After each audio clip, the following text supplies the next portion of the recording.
You're from the Dominican Republic. I often see that a lot of black people in the Dominican Republic say things like, and it's a phrase, a popular phrase, yo no soy negro, soy dominicano, trying so hard not to be black and or acknowledge their African ancestry. And rather than saying, yes, I'm black, I'm African descent, they'll say, I'm not black, I'm not African, I'm Hispanic. And sure, technically, because they speak Spanish, they are Hispanic. Sure. Speaking the language of the Spaniards that took away everything you are, your culture, your ethnic identity, and your language, and then replace it with theirs.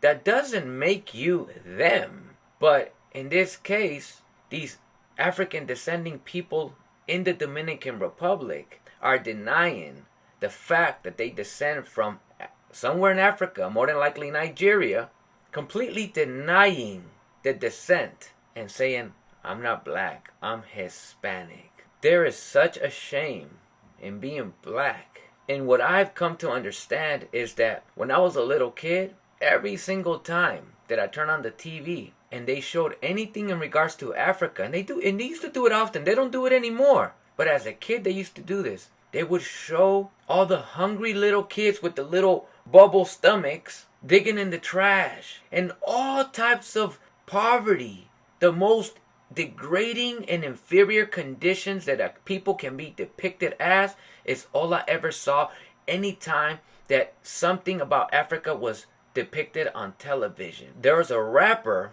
who did an interview and said, I'm so thankful for slavery because if not for Europeans going over to Africa and bringing us to America, I'd still be an African booty scratcher right now. That is very sad and obviously so much internal hatred. But the real question is it the fault of people that have been colonized to feel this way? Especially the fact that the macro media pushes this narrative and agenda that the standard of beauty is white. We have a lot of systemic efforts that have cost us throughout the centuries since colonized by Europeans to cause us to not want to be what we truly are. In my case, of course, indigenous, right? Indio. Everything about the Indio is inferior. Everything. And everything about the African, what we were taught in American TV, is inferior. And everything that was been taught about the white folk is superior. Elegance. Royalty. In the school system of the Dominican Republic also, they don't talk about and they don't emphasize the atrocities that were committed by the colonizers. So when they talk about the Taino people, it's like they barely scratch the surface. Oh, Christopher Columbus vino a Hispaniola y, you know, he came to Hispaniola and they took and they moved and they enslaved. Where's the rape? Where's the murder? Where's the killings? Where's all of that? So they skim the surface of that, and then when they later on, because they don't have more Tainos working in their crops or building their homes because they're killing them, they go to Africa and then they bring African and slaves. So that is not touched upon. Okay, so in the school system, ever since, just like we spoke earlier as well about the study that a university did with children and what do they identify with, they can only identify with what they know.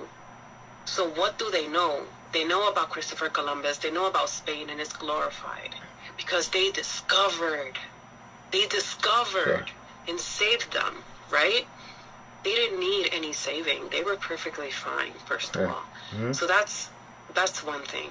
And then there's another thing that is deeply rooted in my society and in my culture is the classism. Mm-hmm.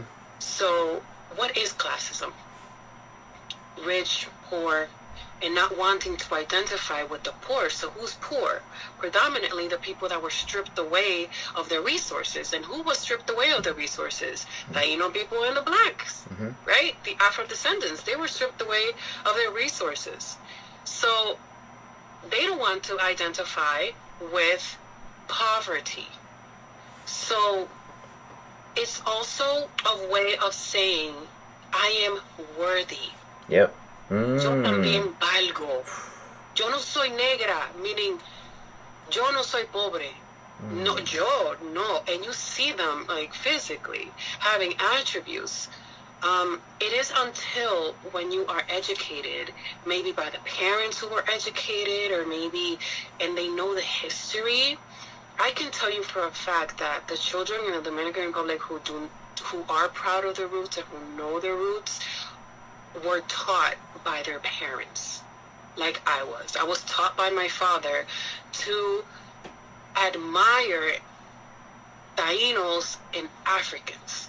I was never racist, and I never was attracted to the colonizers. I was always attracted to, men of color, because that's who I identified with. But it was conflicting with me because I wanted to be accepted, and I wasn't accepted by society because of the way I looked, and I had to, straighten my hair in order to fit in. But that's maybe what it is, Ricardo. El classism, yep. Colorism, and lack of the true knowledge of where people really come from. Yep. Then you realize that dark skin and or black is associated with poverty and inferiority. So then when Dominicans say, I'm not black, it's like saying, no, I'm not poor, I'm not inferior, I'm Hispanic, I'm superior. This is a mechanism that, yes, it's internalized racism, absolutely. But if you do some research, you realize it makes sense why we're like this. Why we don't want to associate ourselves with what we've been indoctrinated to believe is poor, inferior, and everything negative. We want to associate ourselves with everything that is beautiful, superior, and class. I mean, colorism in the Americas, due to colonizers, caste system, it is off the chain. Some of the things that you were telling me right now in regards to colorism, like Indio is a color in the Dominican, I've never heard that, so that was very interesting. So, and I'm gonna get a little bit. I'm gonna tell you something that you're gonna get shocked about. That's what I was gonna say. Get a little deeper in regards to colorism in the Dominican Republic. Come on. This is facts. Facts. I'm not 100% sure how many years ago. They don't do it anymore. But IDs in the Dominican Republic had your color. Whoa. Yeah. Whoa. So you would, in your ID, you would have Indio. Whoa. As a color. Yeah. Not marrón, which is a color. Sure. Not negro, which is a color. Indio. Wow. And then in mine, I guess it would say blanca. Let's say if you go get a job and I go get a job and we're going for the same position, it would be harder for you. Actually, no, because you have straight hair. So that's another thing that also, it's very influential. If I go like this with my hair like that, it will be a little bit more difficult. There's a study that was done, and I'm going to send you that study too, and I'm going to repost that. 8 years ago. They took children, if I'm not mistaken, from ages of 8 to 13 years old. With the consent of the parents, they had a black baby doll, and then they had a white baby doll. So they would ask the children, who do you think is going to be rich? ¿Quién tú crees que va a ser rico? And they asked lighter babies, lighter children. They asked all different types of backgrounds, right?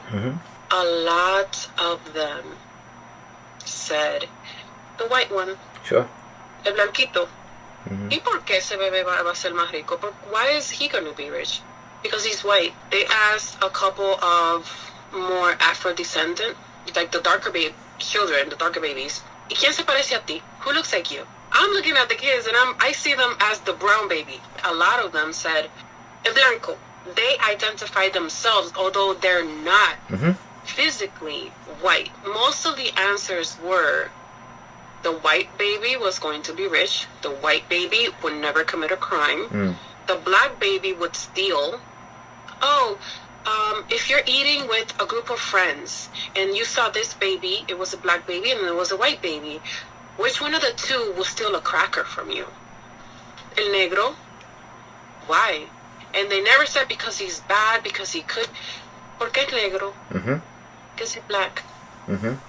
So when people say that there isn't racism in the Dominican Republic, I would understand why they conflict, because a lot of them don't want to recognize that there is, to an extent. It's still racism. Sure. I've been told that I don't look Dominican. What does that even mean? No, because Dominicans are black. So the perception of everyone outside of the Dominican Republic is that it is predominantly Afro-descendants, right?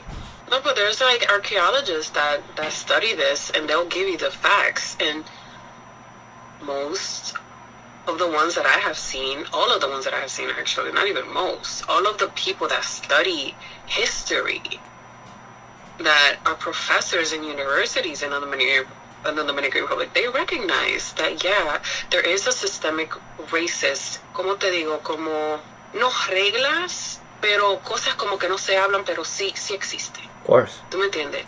Con el pelo, con mejorar la raza. Hay un término, I'm not sure if they say it in Mexico, pero, oh, tú tienes el negro detrás de las orejas. You ever heard of that? No. Tell me what that is. Tener el negro detrás de las orejas básicamente es como que you have black behind you. Yes, so something is black about you. Detrás de las orejas, behind your ear. Does that even make sense? Yes, it does, which sucks that it makes sense.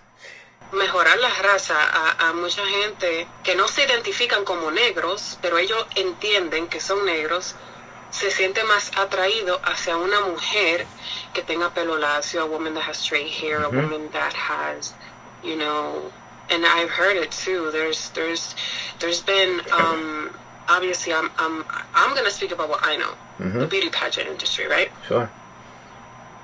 Recently, 2-3 years ago, there was a girl that was crowned Miss Dominican Republic, and she was black. And she won against a lot of girls that were not black.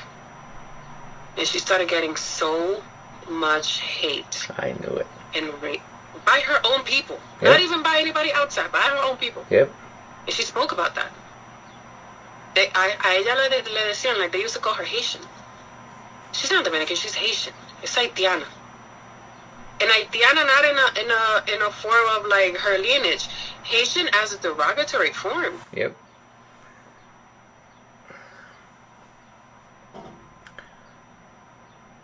Oh, el pajón. You know what a pajón is? No. What is it? My hair would be a pajón. What does pajón mean?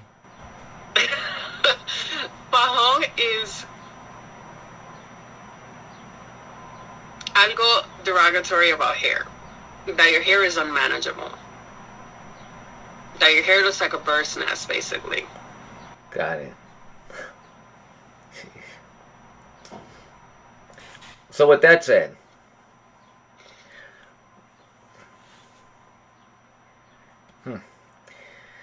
let's take, for example, Sammy Sosa. okay, Do you know Sammy Sosa? of course. Okay. If you look at Sammy Sosa 20 years ago and you look at him now, I mean, Michael Jackson did a lot more physically to his appearance, but they're not too far.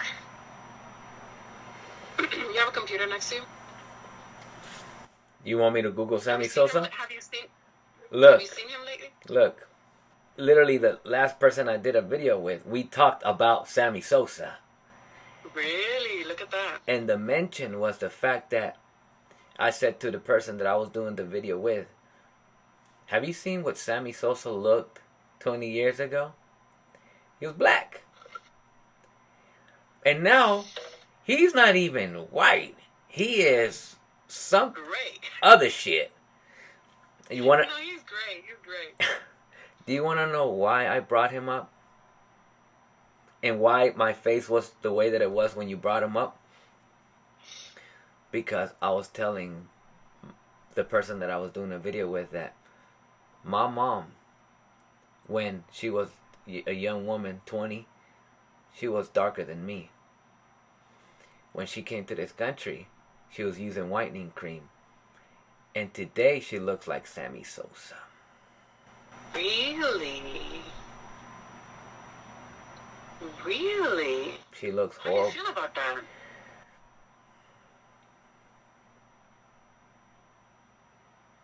Damn.